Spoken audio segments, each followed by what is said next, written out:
Ассаламу алейкум кыргыз элим. Өзбекстандан билесиңер, БУЭЛ деген лига грэпплингтен күрөшпөр деп сунуш таштаган.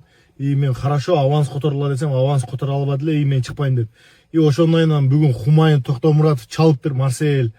Ушундай Өзбекстанда федерация ММАнын президенти айтып атат. И акчасын биз беребиз деп, уверенно мынакей мен гарант болом деп айтты дейт. Мен ойлойм мындай 3 тамганы бириктирип эле лига ача бергениңер туура эмес да. Мындай акчаңар барбы лига ачкыла. Анан Хумайынга мынакей мен октагондон мынча гонорар алам деп мынтип көрсөтүп койсом, аны бардыгын айтыптыр. И Хумайындын кандай спортсмен экенин Өзбекстандын бардыгы билет. Өзбекстанда өтө көп достойный спортсмендер бар. И мен Хумайынга лично кулачкадан урушайын десем, Номатка айткан, мен Марсель досум болот, мындай деп, и Марат братанга дагы чалган экен. И Марат братан мага чалды, Марсель укам Хумайын менин врачкам болот деп, ошондойна унчукпай койдум эле. И Хумайын бул жерде өзүн өзү алаксытып алдап, анан мен найзадан $100,000, Перске $100,000, анан мага $100,000 бергиле деп айттым деп. Элди алдаба, найзаны атып жүрсең $100,000 эмес, сага $20,000 бере албайт. И сен спортсмен, кандай спортсмен экенин билет.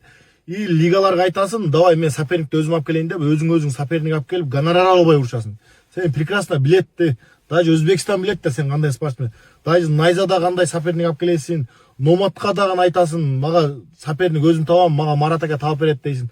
Даже Азиз Эстет братандын лигасына барганда дагы өзүң алып келдиң.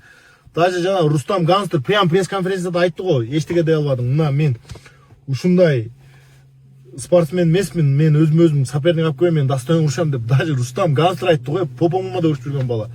Мына мен кайсы лигадан кандай гонорар алам, даже мен мага өтө мощный береби, өтө мындай слабый береби, мен по-любому гонорар алам. Лигалар өздөрү билет. Мен айтам, любойн салгыла, мага гонорарды коюп койгула депчи.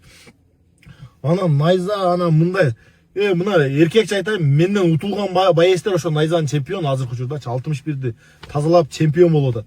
Ошол себептен айтып, өзүң жанагындай искусственный боец жасаба. Хумайын эркек адам, чисто эркек болуш керек. Жанагынтип, мындай, андай деп, жанагынтип пустой понт кылбаш керек да эркек адамчы. И Өзбекстандан уже бардыгы билип бүттүр сен кандай спортсмен экениңди. Ошол себептен мындай эркек адам экөөбүз эркекче телефондо сүйлөштүк, эркекче жаап салышың керек дейм анчы. Эгер ушунчалык чыгам деп атсаң, мына октагон лигага келипсин, октагон лигада чык, духуң жетсе, экөөбүз бой кылайлы. Мына как раз мен азыр августка даярмын. Сентябрь, август. Смело сен мен чыккангачы. Мен 66 урсамдан сен бесиңе 70ке чыгам. И хоть сен өзүң айттың грэпплингтен дедиң, анан мынандай любой правилага чыгып берем сен менчи. Вот, немеде канча 26 июлга дедиң, лигаң акча бере албаган лиганы иштирип сал нарака. Нормальный достойный лига чыксын августка. Сен менен чыгам мен күрөшкө. Өзүң ушунчалык кызыгып атасың грэпплингтен. Смело чыгам мен. Менде задный жок.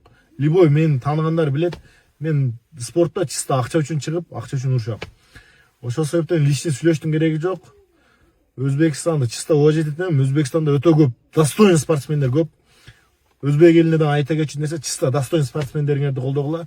Окшогон искусственный спортсмендерди колдобой. Кыргызстан алга.